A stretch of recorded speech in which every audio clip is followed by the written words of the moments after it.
Hai semuanya, perkenalkan nama saya Vera Kurnia Jaya.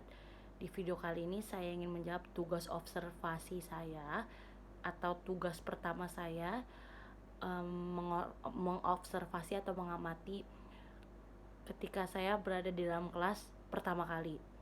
Poin pertama yaitu pengamatan terhadap motivator. Pertanyaan yang pertama adalah bagaimana cara motivator menyapa dan menyebut murid. Cara motivator menyapa dan menyambut murid yaitu selalu tersenyum dan ceria. Dan yang kedua, bagaimana cara motivator mulai kegiatan bimbel interview atau distance learning. Caranya yaitu membuat anak fokus dan sudah berdialog umum terhadap anak. Yang ketiga, bagaimana cara motivator membuat suasana kelas dan nyaman dan menyenangkan.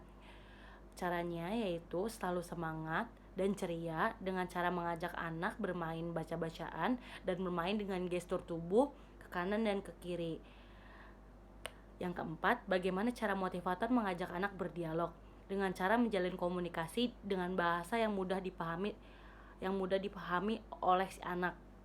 Yang kelima, bagaimana cara motivator memberikan reward atau motivasi kepada anak,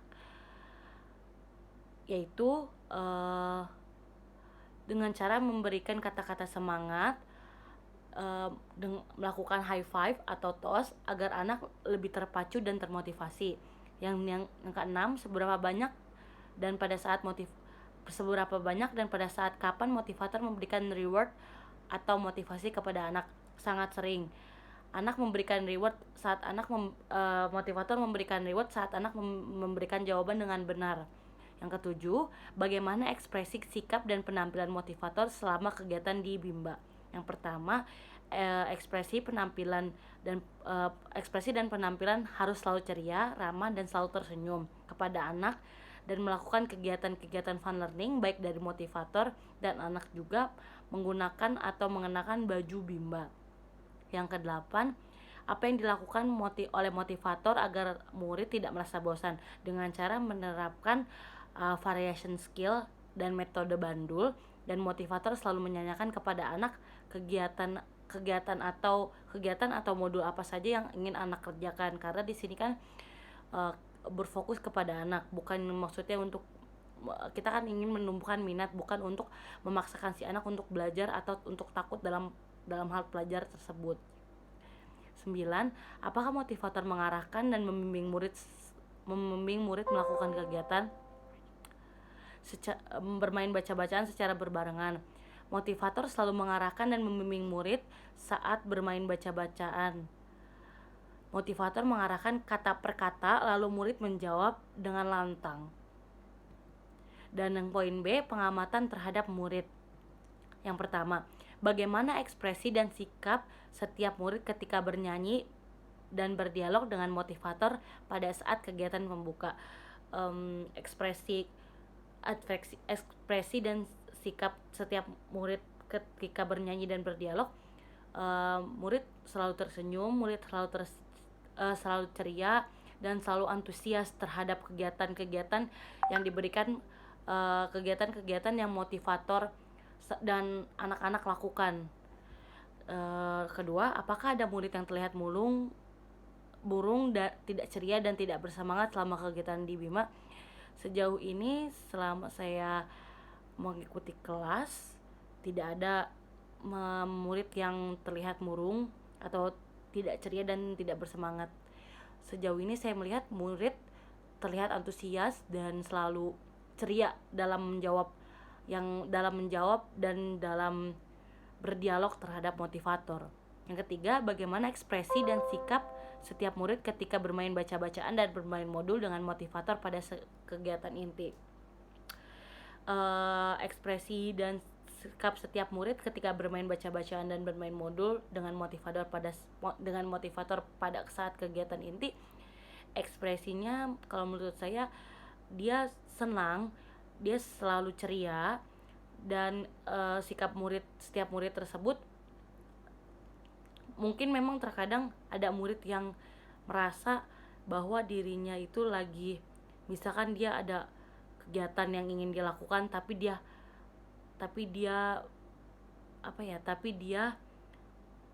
merasa belajar gitu. Tapi setelah dia belajar dan melakukan interaksi terhadap motivator, dia merasakan bahwa senang gitu, perasaan dia senang. Dan dengan belajar, dia lupa dengan kegiatan itu. Kalau menurut saya seperti itu. Apakah semua murid mau dan senang melakukan kegiatan yang diberikan oleh motivator?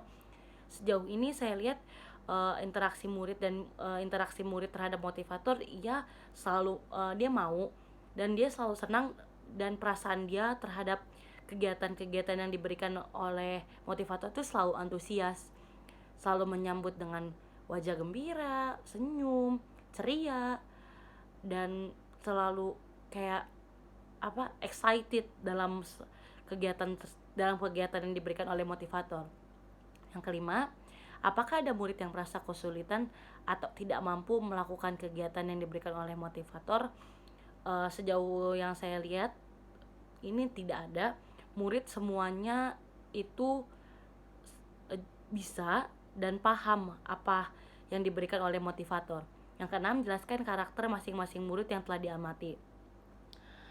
Karena saya di kelas yang pertama, yang jam 10 itu, ada anak yang bernamanya Kakak Rindu. Anaknya agak pemalu, cuman dia mengamati motivator. Dia cepat mengamati apa yang motivator berikan dan apa yang motivator sampaikan. Dia cepat mengamati. Cuman dia memang menurut saya itu agak pemalu, tapi dia excited. Apa yang diomongkan motivator dia paham, apa yang dikasih motivator dia mengerti. Dia selalu excited apa yang selalu diomongkan motivator. Dan yang kelas yang kedua itu jam 14,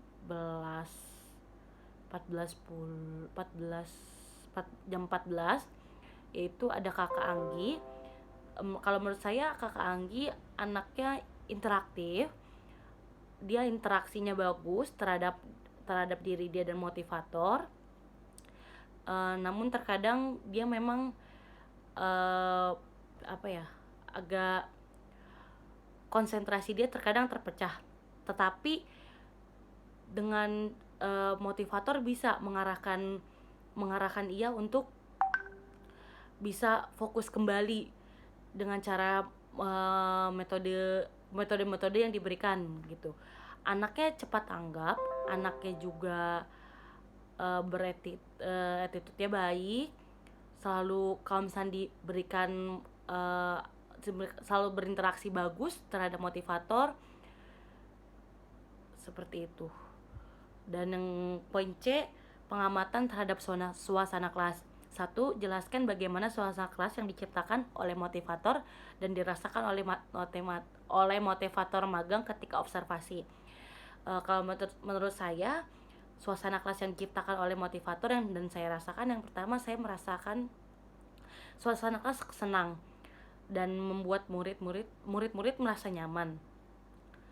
Yang saya rasakan tuh kayak nyaman, senang, anak-anaknya selalu excited, anak-anaknya juga tidak merasakan kesulitan apapun saat bermain baca-bacaan, bermain modul-modul yang lainnya. Dengan cara motivator menyampaikan terhadap anak pun anak mengerti gitu. Nomor kedua, apakah ada pemaksaan atau kekerasan yang dialami oleh murid? Jika ada, dilakukan oleh siapa dan bagaimana bentuk pemaksaan dan kekerasan yang terjadi? Untuk yang nomor 2, sejauh ini saya mengamati tidak ada dari murid dan motivator. Dari murid pun tidak ada paksaan sama sekali atau kekerasan sama sekali dari yang dilakukan oleh motivator, karena yang sejauh ini saya amati dari murid pun interaksinya sangat bagus. Dia merasa dia excited gitu. Dari raut wajah dia pun dia senang gitu loh. Motivatornya pun menyampaikannya dengan perasaan yang senang gitu. Dan yang poin D, pengamatan terhadap kegiatan di dalam kelas. Apa yang dilakukan oleh motivator dan murid ketika kegiatan pembuka? Yang pertama itu kegiatan kayak berdialog umum, menanyakan kegiatan dia pagi hari ini apa, dia sudah makan atau belum, dia sudah minum atau belum. Terus berdoa, setelah bernyanyi terlebih dahulu, terus selalu berdoa, dan lalu setelah itu setelah bernyanyi dan berdoa, lalu misalkan bernyanyi lagu Labimba atau bernyanyi lagu yang lainnya. Dan yang kedua, apa yang dilakukan oleh motivator dan murid ketika kegiatan inti. Yang dilakukan motivator dan murid ketika kegiatan inti yaitu bermain baca-bacaan, bermain modul.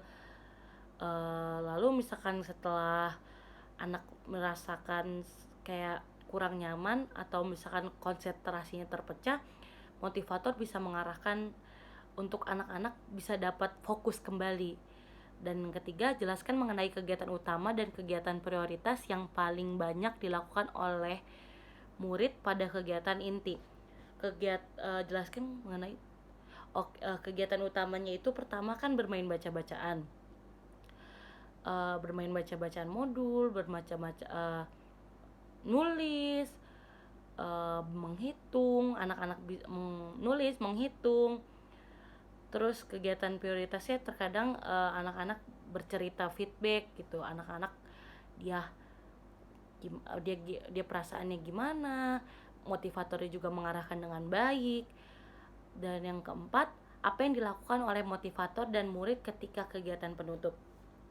Yang dilakukan motivator dan murid ketika kegiatan penutup atau sebelum pulang, yaitu pertama, motivator mengarahkan anak untuk bersiap-siap atau bergegas-gegas untuk pulang atau misalkan rapi-rapi.